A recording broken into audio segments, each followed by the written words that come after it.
Mr. President, Madame First Lady, Madame la Ministre, Messieurs les Ministres, Your Excellencies, dear Ambassadors, dear Vice President for International Affairs, dear Nyagale Bagayoko, dear guests, dear professors, dear students, Mr. President, I'm very honored, really honored, and very happy to welcome you to Sciences Po today. Thank you so much for your presence in Paris on our university. I know that you are just arriving from Namibia and you will be in New York for the UN General Assembly tomorrow night. Thank you again for taking the time to be with us today. Dear President, you are well known to have dedicated most of your life to the Namibian people's struggle for dignity and freedom. This is also part of the DNA of our university. You were an activist. You left your country for 27 years. You obtained a degree in international relations. You joined the UN, and you played a great role in the independence of Namibia and its peaceful process. You became the first prime minister of your country in 1990, and again from 2012 to 2015, when you took office as the third president of your country. Namibia changed a lot in the last decades, and under your guidance, Mr. President, your country aims at being a global leader in the adaptation to climate change, in the energy transition, as well as in gender equality or peace in Africa. We much look forward to hearing you and exchanging with you today. You have a lot of students here from many countries, and they are really happy to be here to listen to you, and also they will ask you some questions. You will be moderated by Nyagale Bagayogo. Thank you for being with us. You are a member of the faculty of PSIA, or School of International and Political Affairs, and the current chair of the African Security Sector Network. You are a very well-known and renowned expert on security policies on Africa conflict management mechanisms. If I may, Mr. President, please allow me to take a few moments to tell you a little bit about our university. Sciences Po was founded, we are very old, sorry for that, but we are very old. We were founded 150 years ago as a very special university. We want to promote international openness, social openness, and also an interdisciplinary approach. We do believe that this is really, really valuable in the complexity of the world to combine history, economy, sociology, and other disciplines. We also have a powerful raison d'être, understand our time, make a difference. The students who came to exchange with you today are deeply interested in politics, in the international debate, and all the social sciences. They want to tackle climate change. They want to promote equality and inclusivity. They come from all over the world. As I told you, 50% of them are international, and they are coming from 150 countries, including, of course, Namibia. Among them, I would like to thank particularly the students of our Paris School of International Affairs, as well as the delegation of our campus in Reims that focuses more particularly on the history of the African region. Indeed, as I told you, Mr. President, Sciences Po develops a very active international strategy, and our partnerships with Africa have been a very high priority for the past 15 years. For instance, with the MasterCard Foundation, we are welcoming more and more African students thanks to scholarships at Sciences Po. We have held a permanent office in Nairobi, and we will open one in Dakar this fall. We have today a strong academic cooperation with a network of 32 African universities in 15 countries. And we will launch in a few weeks an African Institute to gather all the academic strengths that we have, a strong network where everything that is done on the region in the region, for the region, will be supported and more visible. And today, we have something very special to celebrate too. That was a few minutes ago in my office. I'm absolutely delighted to officially announce that the University of Namibia and Sciences Po have signed an institutional agreement to increase students in exchange from Namibia to Paris, from Paris to Namibia. We are very happy about this new development and take this opportunity to thank, obviously, our colleagues from the University of Namibia. Before leaving the floor, I want also to wish the best of luck to the fantastic Namibian rugby team in the World Cup for tonight's game. We had also the conversation about that topic, and I know, thanks to the President, what will be the score. With this, again, Mr. President, thank you so much for choosing Sciences Po during your short visit to France, and I hope you can enjoy that moment at Sciences Po. Thank you very much, and I let the floor to you.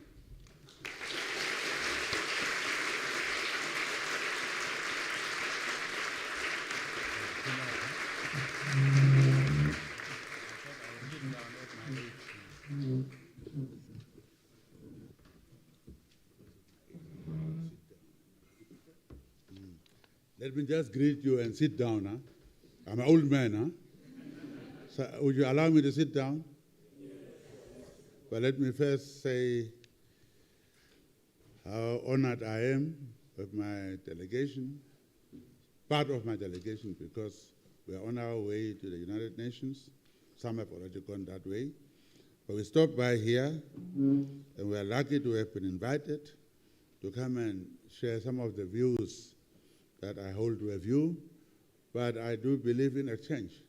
So since you will be asking questions, it may help me to answer some of your questions, and that way we can have an interactive session. So I would like to start with Africa and Africa's governance architecture. People are forgetting that in Africa we had AAU, which was the first organization there to free Africa. It was at the state level only. People are not involved. So after that, organization successfully freed Namibia and all of us. After a while, we have now AU. And AU, I would say maybe the OAU was transformational. It was at the state level only and not the people. But I will say, just to kill time, that AU was transformational in the sense that it is not at state level, head of state level. It had to start with having to interfere. In the past, you couldn't talk about domestic affairs of member states. But AU is saying that if there is something wrong in your country, we will interfere. So also we have ECOSOC, we have the parliament, we have the thing of people. So there is Pan-African Parliament. Before it was just the head of state, as I was saying. So parliament means people are also involved. Then ECOSOC, that is now a social organization which also includes diaspora. So that's why they got AU as transformational. Now, everything falls and grows with governance architecture. Africa today is not the Africa of many years ago. Don't jump and say there are coups. I'll come to that. Today, when we had our first leaders, those who told us to wake up and fight for our freedom, great leaders, extraordinary personalities, Kwame Nkrumah, Sekou Touré, Keita, Nyerere, Kenyatta, and Kaunda, all of them, I call them in the first wave of African leaders who really told us, get up and fight for your freedom, you're oppressed. But they were extraordinary, and therefore, since they were first group, they were very strong. So it looked like it was one-person show.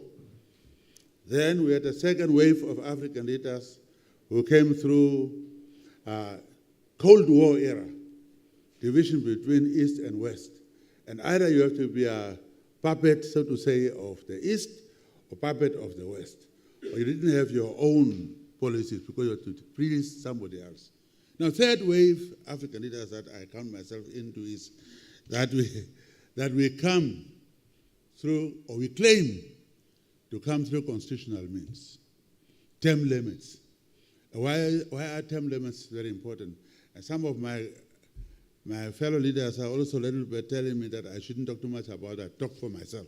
But I believe that if you are elected directly by people and not through parliament or so on, like I do, then there must be a term limit. Because I go and say, Viva Swapo, and then I'm elected. Thereafter, I come once a year to address the parliament and take questions, but just one afternoon. South Africans try to change that by having president elected by the parliament. But the weakness is recalls. Once they disagree with you, like President Thabo Mbeki, he had only 6 months to go, he was recalled, humiliated. President Zuma was now the one who came against Thabo Mbeki. In no time, he was also humiliated, recalled. Even now, they are trying to get President Cyril. So although it's a good system that it comes from the parliament, but that weakness is there. With ours, I'm elected direct by people, and then I believe in term limits. Term limits, if you have processes, systems, and institutions in place, it shouldn't be a one-person show. It should be a collective leadership. And therefore, if you have transparency, accountability, then trust. I have a formula. A plus T equals TR. Accountability plus transparency equals trust. Now, if you are not accountable in your deeds, you are not saying, I'm going to be there for my term and leave, and I'm already the third president in Namibia, and I'm leaving next in 18 months. How many? Huh? How many years? 16 months. Yeah, it's my wife there. That means we are tired, we are planning to go, huh? So, as long as you have the systems, processes, and institutions, it shouldn't be based on personality. Whoever comes must come and carry out his or her duty and leave. Now, coming to young people, I was told somewhere yesterday, don't call us leaders of tomorrow. We are leaders of today, which I agree with. Are you leaders of today or tomorrow? Huh? Who says today? Why do you say that? No, I don't want you. You are not. I want them to talk. Are you leaders of today? No, I like that. Yes.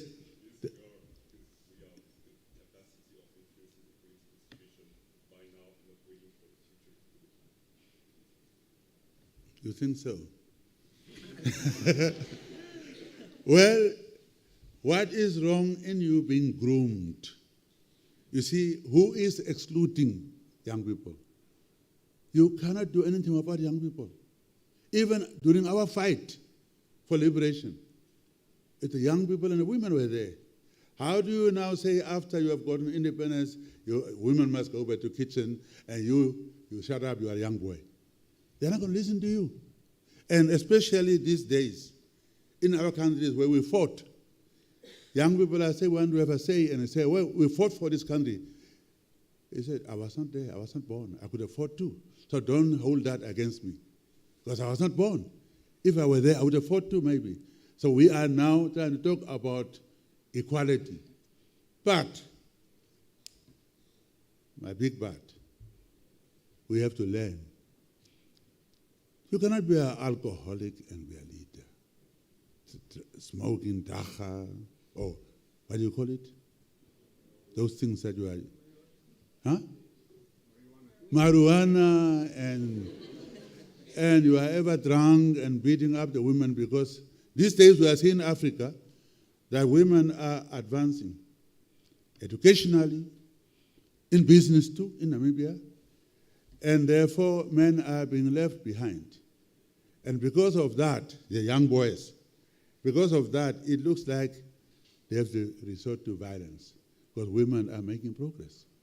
How do you feel it in your countries? Aren't the women doing much better than men? In education? In business? No? We are from all over the world, I was told. I want to engage you.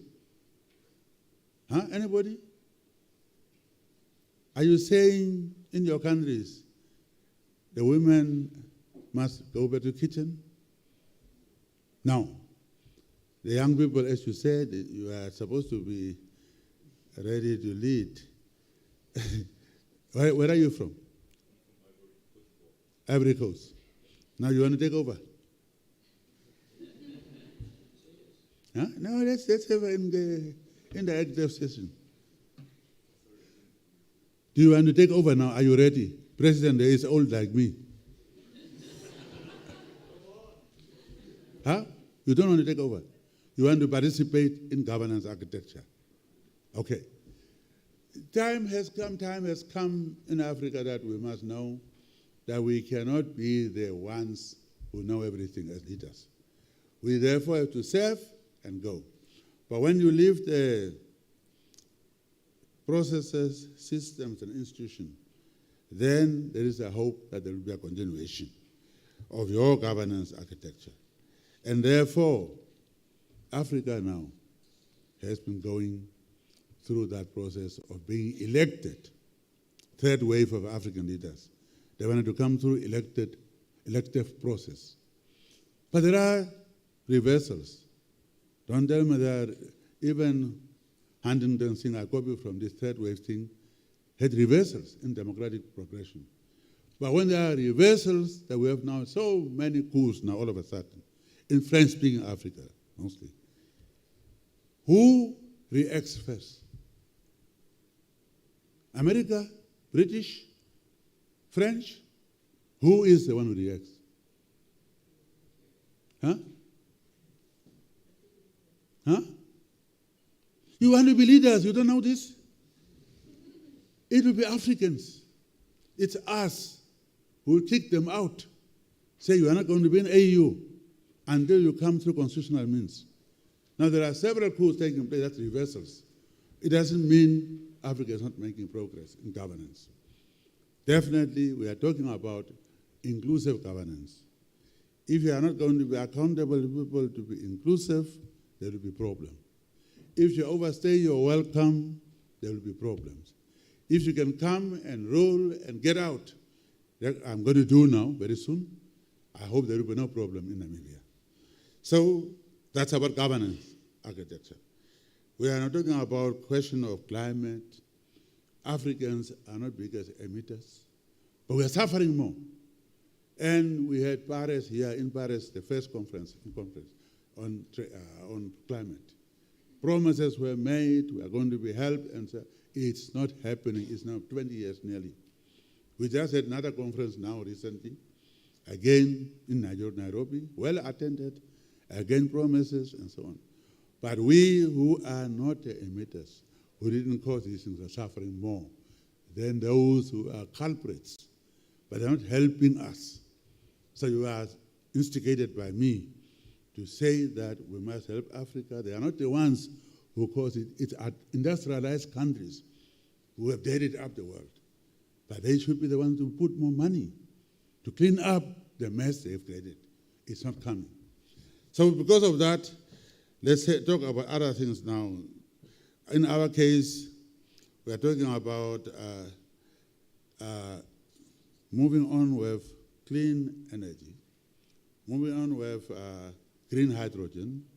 We are, I think, leaders in that field. They have an expert here who is the chairman of that. When you're going to ask questions, he will come and elaborate on it, what we mean by that, what it means for Namibia. Namibia, when I took over, we had a very difficult period. Serious drought, economic downturn, and COVID. That's all we're dealing with. And we handled it very well. We locked down everything. I canceled the inauguration. Can you imagine my last, I canceled it. And then locked in, and that helped a lot. So given that, we still are coming out of that situation. and we ought to be helped, but definitely don't get the help. So our survival is for us to take care of this ours. Nobody's going to be the liberator, we said that time, and nobody can also be our developer. We have to do it ourselves. But there is international relations, international cooperation, friendship, like your university. We were told you have all kinds of people from Africa and the world as you are sitting here. That should be the future of the world. I say, in Namibia, we say one Namibia, one nation. Then we say one Africa, one continent. Then we say one world, one universe, or one village. With that, I would like to invite you to fire me up, because when you ask questions at time, real discussions can start. So thank you very much.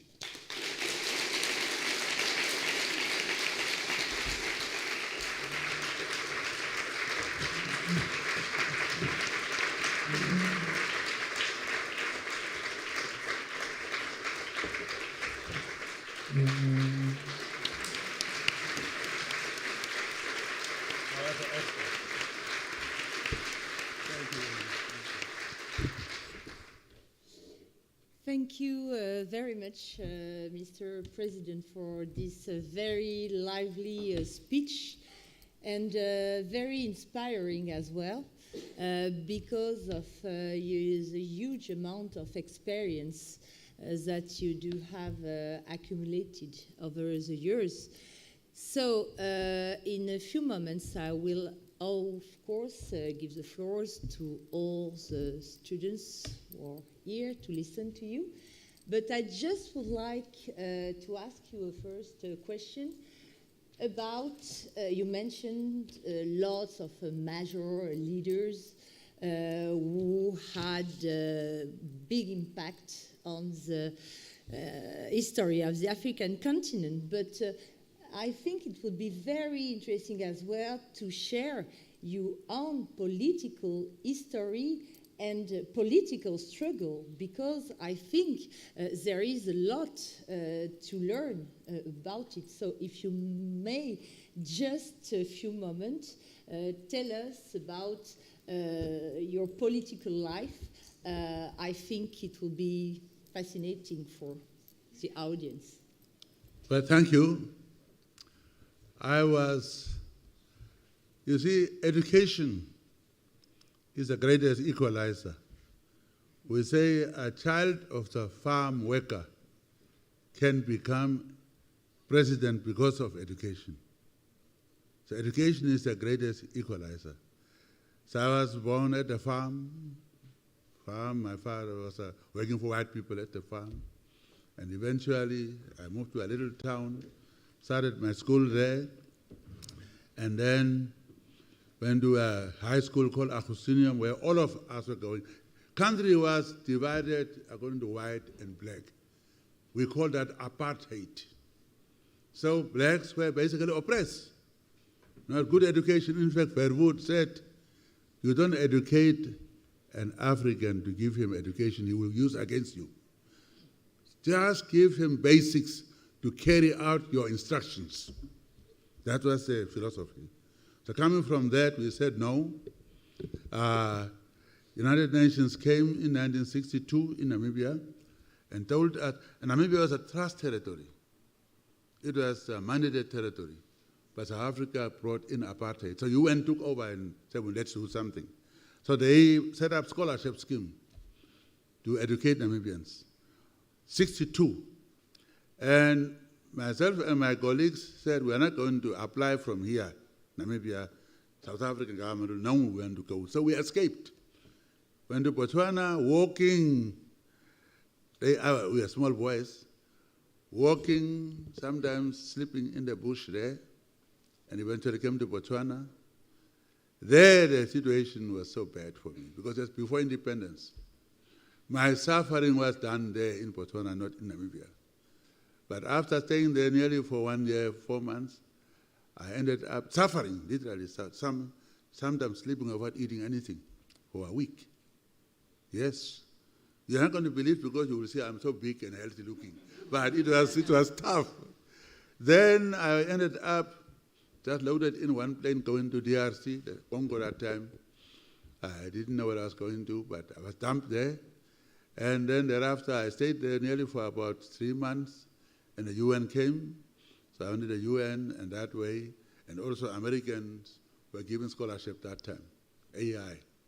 So I was given a scholarship. I was asked, do you want to study? Because I was not invited to go for interview. My representative thought I had UN scholarship to go to Ghana. But then I was lucky. So I was with somebody, and by luck, I was given a scholarship to go to the United States in 1964. That's when you were not even born, all of you, except him. So I came there. We didn't have English. We were not English-speaking country. We are Africans and German-speaking country, and our languages, of course, many of them. So we had to go, tested, we had to go to high school. I was a teacher at home, so-called, and you can see how bad education was. So I had to go to prep, University of Temple Prep, where we were now given courses to bring up our weaknesses. I give Americans credit for that. British were asking for diploma. I ran away from South Africa. They were saying, go to Pretoria and ask for forms to apply. Logic. Go back to your enemy and ask. You ran away from them. So Americans, I'll talk about Americans later on. But in this case, they didn't just leave you that way. They would take you, test you, what level you are, not lowering the standards, but to bring you up. And that's why many of us were brought up by having remedial courses in your weaknesses, and were brought up. High school. And from there, I was appointed as SWAP representative, young boy. I was your age. How old are you, my man? I like you. 19 now, I was older than you. Oh. I was 21, actually I was 20. I was appointed, nearly your age, but I was already abroad, just like you.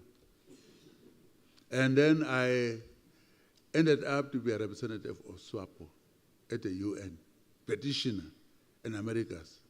That's the time, after some time, America was so crazy. Black Power movement, war, blacks and whites, unbelievable. But it was good for me because I was revolutionary, and they were coming to me to ask for views. And I was giving them ideas, but I said, hey, don't put me in trouble. Don't bring your papers here, take your papers.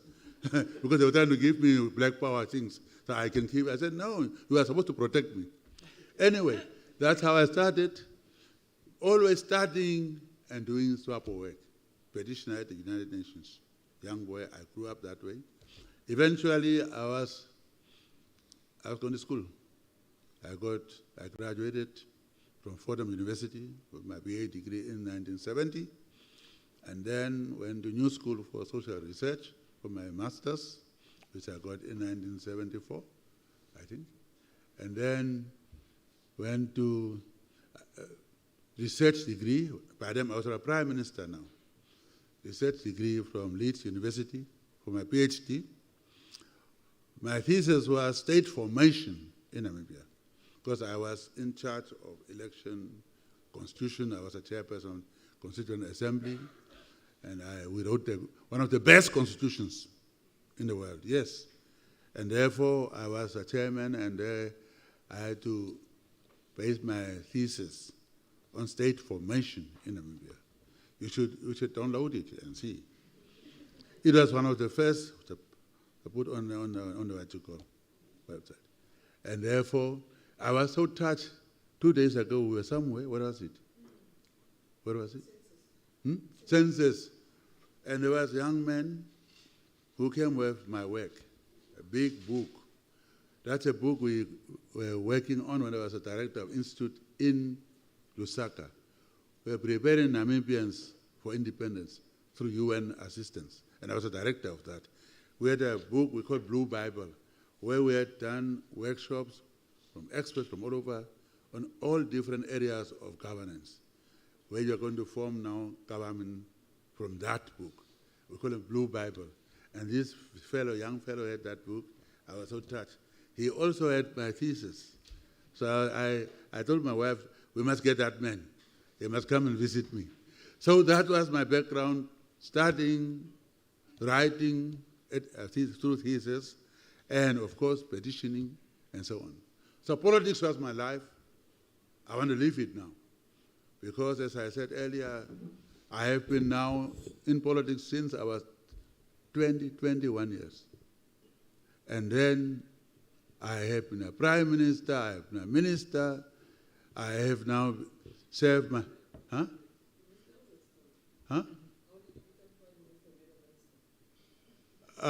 No. You see, she wants problems here. You see, in any situation, there are setbacks. You may disagree with your boss. So, while I was such a darling of my president, there was really a problem of the third term, because the president wanted to continue, and we everybody disagreed, but I'm not going to talk about it. We're good friends, so I don't want him to think I'm still what you call. So I said no, and he said no to me. So he demoted me from being a prime minister to be a minister. So I resigned. And when I resigned, I went to the World Bank, pick up. I had 5-year contract there, good money. So money is not, don't always die for money. Huh? I had very well-paying job. I resigned after 2 years. I had 5-year contract. Went back, sneaked into Namibia, stood again, and became the backbencher.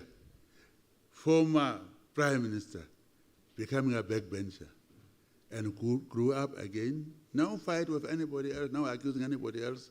And then became the minister again of trade and industry, having been a prime minister. And then here I am. So you should not always complain.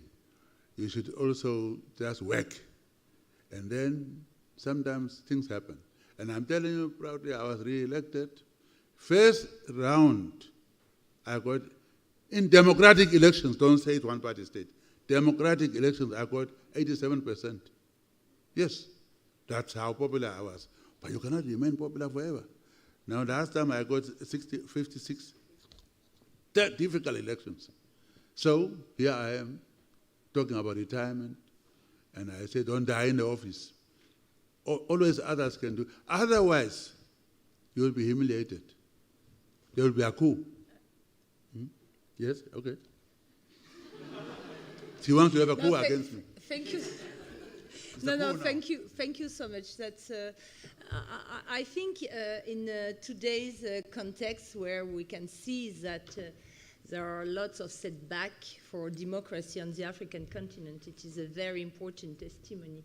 Now, I would like to know who would like to ask questions to Mr. President. That's exactly what I was about to tell you. You have 2 mics on each side of the room. So maybe the people who are closer to the mics, please go. And others, let's say 3 from this side and 3 from this side, please go right now so that we don't lose time where you have to go through all the audience. So please. You're the first one. Okay. Please, go ahead. Thank you very much for sharing these insights with us, Mr. President. My name is Vincent Tadai. I'm studying here public policy. And since we are living in an age where we talk a lot about security and peace, also in Europe, I would be interested to hear your perspective on how there could be African security architecture that ensures peace and security for this very big continent. Thank you very much. Thank you. It is exactly the kind of question we would like to have, which are short and very well focused. So please, Mr. President. Yes, hungry person, homeless person is not enjoying peace, and therefore they're not going to be happy. So unless we provide goods and services to our sovereigns, because people are the sovereigns, we are going to have problems. So hungry person, homeless people, people who are not happy because they are sick, no medical treatment, you are going to have people rising up. Thank you so much. Please. Thank you very much for your time, Your Excellency. My question concerns the ongoing reconciliation process between Germany and Namibia concerning the genocide of the German colonial troops on the Overherero and Nama. I was wondering, after the joint declaration of the two governments, there's been criticism from different sides, and the process seems somewhat stalled, and I was wondering what do you think, what is a good way forward in that process, and also what could be lessons learned, what advice would you give other governments engaging in a reconciliation process like that? Well, our reconciliation was first with our own white brothers, those who were oppressing us, South African whites. Today you will see in our government, we had white people, my doctors are white, and we have reconciled more, I think, than South Africa sometimes when I look at it. But the reconciliation of Germany and Namibia is there. We have diplomatic relations. We had peace. This genocide happened how many years ago? Over 100, 110? Over 100 years ago. After that, South Africans took over. They were worse. And SWAPO, my party, decided to fight to free the country. After we have freed the country, we have now right to talk about also this reconciliation of genocide. Some people who are talking about they are trying to reconcile were on South Africa's side when we were fighting for freedom. People are forgetting that. But we are saying, as a government elected by people, we represent our people. Now all of a sudden, demand is affected communities must negotiate themselves. With the German government, go and convince them. Sovereign states are states, and they represent their people. I represent Hereros and Namas. I was elected. Whether they didn't vote for me, I was elected. And therefore we are negotiating, and we forced Germany, who were so reluctant to admit there was genocide. They were afraid to use the word genocide because they committed other crimes somewhere else, quote unquote. And therefore they will say, if they are going to concede to us that there was genocide, other doors will open up to demand the same. That was their problem, not mine. We insisted, and also they were using the concept, genocide concept is a Second World War aspect. It was not there at that time. You're going to have retroactive laws. That's how we do in laws. But we were saying then politically, I was the one who was chairing, politically it tantamounts to, if you are targeting one group of people as modern definition of genocide, you target one group to eliminate them, that tantamounts to genocide, therefore it was a genocide. So throughout the talks, we were talking about genocide with Germans. Eventually they did accept. They managed to use it, but they said that bad thing happened. We said, okay, if bad thing happened, you must apologize so that we can maintain our peace. You must apologize to say this bad thing happened, we are sorry. And then they agreed to that. Their president will come to the parliament and do that. Then if you also kill people, or what you call, you must do good. Can you help us to now repair damage you caused? Then they will come with small amounts. But firstly, before I go ahead, what is the price of life of a person? Is there a price? Price tag? No. Okay. So therefore, we are looking at what will be the way. Let me finish. You don't want me to talk? No, Sisi, okay. I want you to Second talk. time. There's a lot of students who want to Then talk. why do you ask questions to me? No, you're right. Then I will keep quiet. It's the second time you did that, so I'm finished. Thank you very much. Yes, please. Hello, I hope you can hear me. My name is Johanna Hubel. I'm studying global governance and diplomacy. And I have a question about climate governance, since you're also just coming from the climate summit in Nairobi, as I understand. And I'm wondering, what are you taking from this summit in Kenya now to New York, to the climate week and the climate summit that's happening, and then later on this year towards COP28 in Dubai? And especially, I would be interested in your take on the just energy transition and loss and damage. Yeah, thank you. Well, we started here in France. Climate conference was here. I was just a new president, and I came here. We signed from that about 10 years ago. We are promised we are going to do something. Nothing comes out of it. We are not the greatest spoiler of the earth. Those who are emitting these damaging things are supposed to stand up. They are rich countries, but they are not doing that. So I don't know, because of Nairobi, there will be a change. We are going to talk about it, of course, at the UN. We'll urge them to correct the mistakes they've made. Nobody says no to it. Huh? Everybody is saying it's a bad thing, but no action, that's all.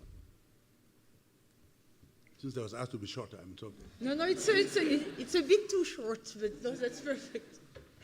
Yes. That's what you get. Yes, please. You can see that there are even more and more people who want to ask questions, so I don't know if we will be able to give the floor to any of you, but yes, please. Yeah, good afternoon, Mr. President. Thank you very much for the opportunity to meet you today. It's a big honor for us to be with you today. My question relates to the war in Ukraine. As I remember, Namibia, war in Ukraine. As I remember, Namibia keeps its neutrality and has been abstaining for some votes on the war in Ukraine in the United Nations. Could you please explain your position on this, and maybe could you explain your view how to de-escalate the war in Ukraine? Thank you very much. Where is the war? In Ukraine. In Ukraine. In Europe. In Europe, exactly. You see, sometimes you Europeans have European wars and you call them World War I, World War II, and we are not involved. So any war is not good. I was in the war. And war, you must fight, because it means you need, but you must come to conference table. You cannot escalate the war. Nobody is a winner. So I said it. No war is good. Innocent people suffer. But I was a petitioner. I was fighting my war. Springboks were playing in the UK. They were trying to say, don't let them speak their apartheid oppressors. We were told by the West, don't mix sports with politics. But these days, we are mixing everything. And that's a problem. Sports, tennis, you have all these things. How are you going to bring these people to come together? They have to come together and talk. You don't make peace with your friends.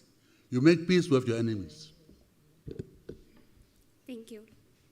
Thank you so much. Yes, please. Good afternoon, Mr. President, and thank you for your coming at Sciences Po. My question is, what are you doing currently to help young Namibians to be the leaders of their future and the key of their success in terms of economical and environmental challenges, and what are the first results of that today? Thank you. Are you from Namibia?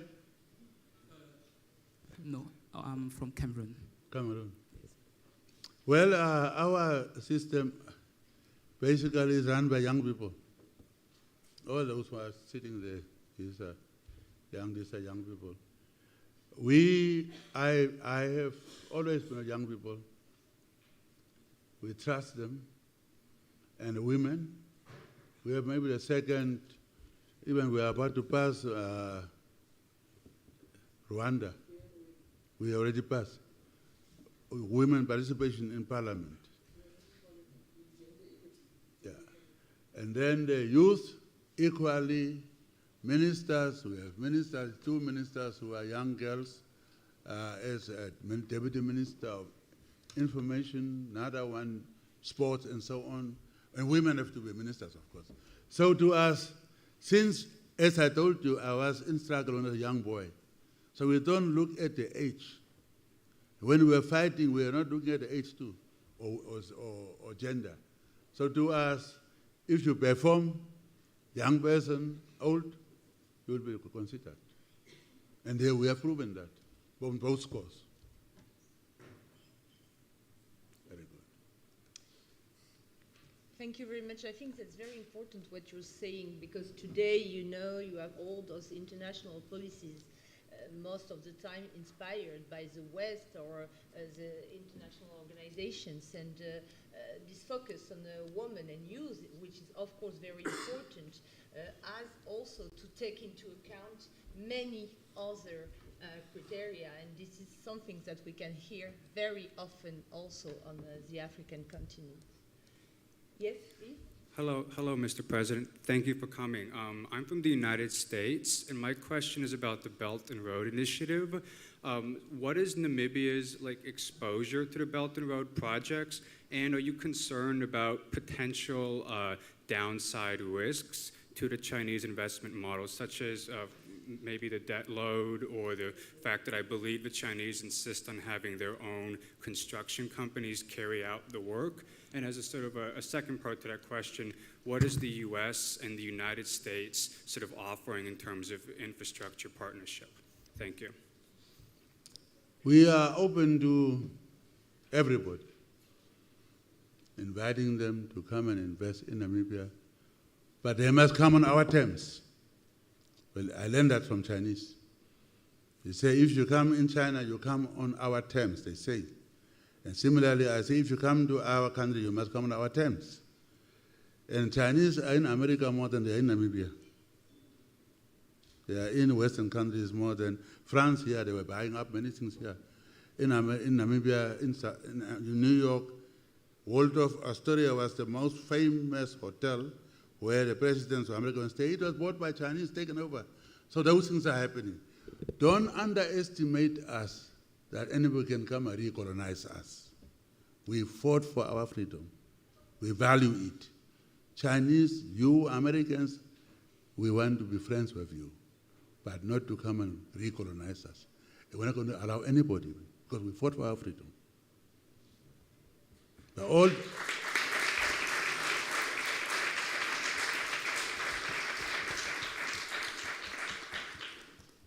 Thank you.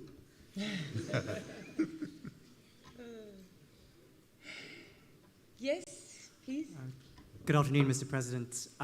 In political science, we often learn of the term of a resource curse, where countries with a difficult history often suffer more difficult futures due to the natural resources they have. If I'm not mistaken, Namibia has quite its fair share of natural resources, including being the largest producer of uranium in Africa. What key steps would you say Namibia has taken after its independence that's allowed it to be one of the most successful countries relatively in Africa that other African countries might not have taken? Well, I don't know whether we're the most successful country in Africa, but we are now. We went through a very difficult time. And all of a sudden now, we are receiving new minerals that the world is after. We discovered oil, big numbers, and gas. When we are supposed to turn down on oil, get new energy. We are also leading on green hydrogen. We are also leading in that aspect. The man who is sitting there is my expert in that one. He will come and maybe tell you it will be more useful. But resource curse, we want to turn it into resource blessings. It shouldn't be a curse. Because we are last ones, we learned what happens to those who got oil, didn't know how to use it, and so on, become a curse. Ours is not going to be a curse because we are the last ones. We are learning from all of you, West, East, whatever it is, and therefore will be used properly to benefit our people, but to move to transition to new energy source, that of green hydrogen. I mean, we are leading actually in that respect. So don't worry, we're not going to have a curse because of oil. We learn from others. And we invite everybody. I was somewhere, I said, come, Namibia is open for business. To everybody, all countries.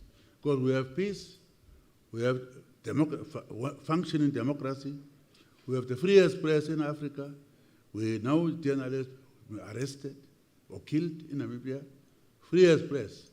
We have freedom, People can attack me as they do, I don't care. They tease me, call me names, I don't care. Nobody goes to jail because of that. So Namibia is free. It's a country open for investment. Conditions are good that we offer because we can arrive at it by discussion with an investor. But if you want to come and just take all raw materials out, we said that must stop. You must add value in Namibia. You can create, therefore, jobs and transfer technology. That's our new approach. We have a lot of resources, but you must get value in Namibia. And therefore, create jobs. Otherwise, just to take your lithium, because that's now the thing everybody is running after, and take it to China or somewhere, and you create the batteries there and so on. How about us? So we have very rare resources there. And Namibia, everybody is looking at Namibia. We are saying now, yes, we are friends of all of you, but to create jobs and also create technology, come to Namibia and set up there to add value in Namibia and create jobs. Thank you very much. I can see that there are still 6 questions to come, if I'm not wrong. So what I would suggest is to take 2 questions at the same time, so that we have another 3 series of questions, if you do agree, because the President has to make a press conference afterwards. So maybe both of you, could you synthesize? So good afternoon, Mr. President, and thank you for your time. So my question was, I wanted to know, what's the main advice that you would give to the youth who wants to fight for the African emancipation and for the influence of the African continent? Thank you very much. Okay, and you? Yeah. Hi, Mr. President. Emancipation. African emancipation. Yes. Hi, Mr. President. Thank you for your presence. Since in your speech you mentioned several times the need of unity in Africa. Oh, sorry. Yeah, the need of unity in Africa. I was wondering what was your take in the different positions that were taken against mostly the country in sub-Saharan Africa that made different type of coups, and what was your take in the different decisions that were taken against them mainly? Against the coup? Yeah, the coup. Yeah. And what? Against the coups, I think at the international level or at the AU level, or okay, in Africa in general. So please, Mr. President.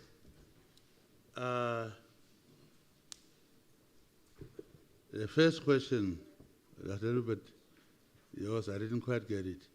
Let me first answer hers, and then it may cover too. Firstly, Africans must be their own masters in what we are doing. Nobody else is going to help us, French or so on, no. You guys, French-speaking, you trusted French so much, and I was shocked that all these countries with problems, there's a French army there. How did you allow that? So, in Niger, a French ambassador is held there, there's an army base. How does it happen? So, African unity and African coups, sometimes coups occur because people don't see any way to remove the leaders. That's why I'm saying term limits are very important. I said earlier, I believe in term limits. I serve, and I told you when I'm leaving. How can they have coup in Namibia when I'm saying I'm leaving? I have the dates. They know the dates. Wait for those dates and take over. But if there are no dates, it looks like you are there forever because the dynasty, it is a family business, they will have a coup. Not all coups are good. They're not good coup if you have a way to change the government. Now, recent coups are very interesting. In French-speaking African countries, maybe French government must also tell, how did you train them that they all have coups? We in English-speaking countries have very few coups. Why is it so? And there are French armies in all these countries. I was shocked to hear that. I didn't know that. So coup may occur when people don't have a way to change the government. In Namibia, other countries, I don't see why there should be a coup when the president is saying he's leaving. He has a term limit. He has a 5-year term. When it's finished, I'm leaving. Why must there be a coup? But if I say I'm going to change the constitution, when my term is about to end, I say I'm going to change the constitution, you are inviting trouble. The people are now wondering, how else can we come to become presidents? He finished his term, he's changing the, or her term, she's changing. That's how some coups are happening. Some coups are of greed, power hungriness, and so on. But I cannot judge all these coups which are in West Africa by sitting in Southern Africa and knowing everything. But as an African, as a Pan-Africanist, I think we have to improve on our governance architecture. We have to provide, it's tough to provide goods and services, jobs, housing to our people. But it will be easier to instigate military people when people can be told, look, people are hungry, there are no economic development. If enemy within the country can go and tell the military people, you are the only ones, because people are suffering still, this has been a long time, but nothing has changed. They may listen and selfishly take government. But we don't recognize them in Africa. AU wouldn't like anybody to come through military means. We want everybody to be elected. And we believe in term limits. As I said, I'm leaving I know my date. Contract with the people I have is it's going to end on the 21st of March, 2025. And I go. Then there will be no coup in Namibia, I think.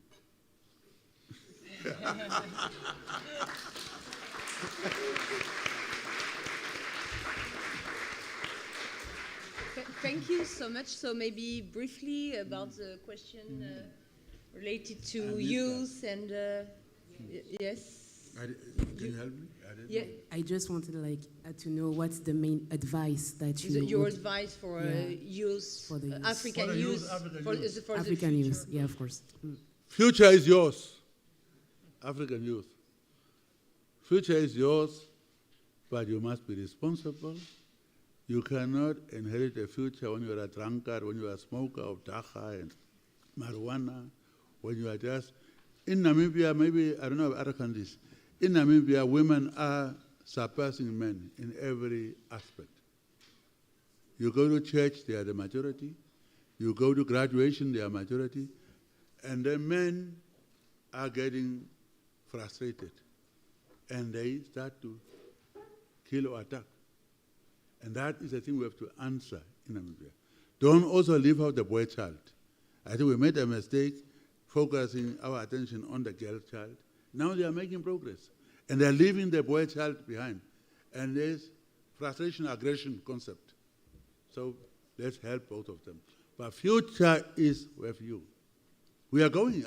We are going to go. It's not that you will say, I'm going to die. You will die one day. You are old. So there is no way you can say, I'm going to be there forever. Do you know how old I am? You were told, huh? I'm sure you will be very surprised. Yeah. So therefore, we must all leave. Let young people, these ones, take over. You must take over. What are you studying? Politics? Yeah, I'm studying economics. But economics. Yeah. That's good. That's a future. So you're going to become president? Where are you from? Maybe, I don't know. Where are you? I was born in France, but I'm from Congo. Congo? Yeah. DRC? Yeah. Uh-huh. So you're going to go and take over there? I don't know. Maybe I want to work. Do you want to be a politician? I don't know. What? Do you want to be a politician like me? A good politician? You Yeah. want to be? Maybe, yeah. Maybe. Yeah, it's a difficult job. Sure. Thank you. So we only have around 5 minutes left, I'm afraid.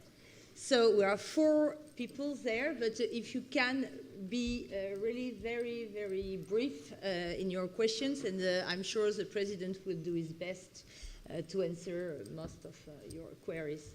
Yeah, so good afternoon. Is this working? Yeah. Good afternoon, Mr. President. Thank you for being with us. I am from Brazil. I study international development, and what I wanted to ask you is, a big point of the G20 conference recently was about reform for multilateral lenders like the World Bank to boost funding, but also the voice of Global South countries in decision-making processes. How does this sort of new international scramble for Africa's development strike you, and what can you say about the future of international development cooperation in the continent? Thank you. Is it about BRICS or what? About the G20. G20. And about the so-called new scramble of Africa. Yes, please. Thank you, Mr. President. My name is Khaled. I come from Palestine. And since we have a similar struggle, ongoing struggle, I'm interested to know more about the position of Namibia on the Palestinian question. And also if you can provide some advice or lessons learned for nations who are still struggling for their freedom and independence. Thank you, Mr. President. Thank you. Maybe you're the young lady before, because you already had the opportunity to talk. Thank you. All right. So I'm in international development and I'm from Senegal. I wanted to know your perspective on the state of democracy in Africa, and what do you think we can do to prevent all the coup d'etat occurring right now in Africa? Thank you. Please. Hello, Mr. President. My question is similar. You mentioned in your introduction speech that the EU is interfering into domestic affairs of the European countries. Then I wanted to know, what is your perspective on the African Union? Do you think that the African Union should interfere into domestic affairs of African countries, especially for countries that are facing governmental changes such as Burkina, Mali, or Niger? Thank you. Yeah, let me dismiss that first. I said during AOU era, it was at state-to-state level. You couldn't interfere in domestic affairs. With AU, nobody tells us to interfere. It's Africans who expel those who come through coup and tell them to go and come through constitutional means. All these countries who have been coup, they're in trouble. We are saying you are not going to be part of AU. So we are the ones who are for the first time criticizing ourselves. We want to solve African problems as Africans. And you will see Africa is the one who's saying you are wrong to have a coup. But somebody asked a question here earlier. If there is no way to come into office, how do you do it? You are maybe ambitious young man. You want to become president one day. But if I sit there and there is no term limit, I'm there old, but I'm saying this is my birthright, I will die in the office, and I'm useless, you will have a coup maybe. Because it will be easier to convince the military, look, this man is useless, why don't you? That's how it starts. So I told you term limits are very important. Let's go and serve and have processes, systems, and institutions. Don't believe in one person. One person doesn't know every president or not. Doesn't know everything. These are my people. I always am surrounded by young people. When I'm talking in America, normally when I'm addressing, I talk politics and I call them to answer. So that's still my speech. And Americans like it. Because no one person knows all the wisdom. I have experts. Now why should I waste your time struggling about knowledge that I don't have? I'm a politician. There you cannot challenge me. But I'm not an economist, and I'll call him, he's an economist, to come and talk about it. Maybe green hydrogen, he can tell you something. Well, to conclude. Yes, for Palestine, as you know, Balfour Declaration and mandate of Namibia were the same. That's why we're always from that time on together. Same at the UN, we're sitting together as, before we even recognize both of us to be observers, we have been together, we have similar struggles. You will not find Southern Africa wanting. It's us who are vocal in supporting both Polisario and PLO. You cannot find them wanting. Others, your area is more quiet.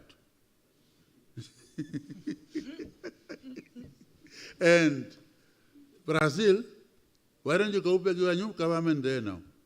socialist government. Are you a socialist? Okay. I didn't quite get his point. G20 and the scramble of Africa today, with great powers, external great Well, powers. G20 is people are excited, but what did we get? As 54 countries to be represented by our AU. How are they going to represent me as Namibian? 54 countries. So I'm not that excited about it. Same way I said about the BRICS in South Africa, I said the same thing. I said, yes, you want to get new members, but are you not going to be like United Nations Security Council, where the founding members have veto power and excluding us? 1.2 billion people in Africa don't have a seat at Security Council. Is that fair? So all these things of you are going to be becoming represented unless we can see how it is structured. I cannot be happy about that. I said it in South Africa just last week or whatever, that you are now having this BRICS Plus. What are BRICS Plus? Are they going to be now 40? Are you going to add our names to Namibia, BRICSM, or whatever it is? Or you will be the major ones like Security Council 5 and decide. I told them that in South Africa. So same thing with me. You are talking about 20 plus AU. What does it mean? In practice, it will be the same people who are there, who started, who are going to decide and push it down to you. I am not impressed. So thank you very much. Maybe very last word from you to conclude. To summarize all the very inspiring visions you have been sharing. Let me with first us. thank you and thank the university for giving me this chance, and my ambassador, High Commissioner, ambassador here, who really played a role to bring me here to be exposed to the future, because you are the future. And I'm glad that I interacted with you. If I offended you because I'm an old man, forgive me. But I was talking sincerely, and please, thank you very much for inviting me. And bon voyage. Thank you so much.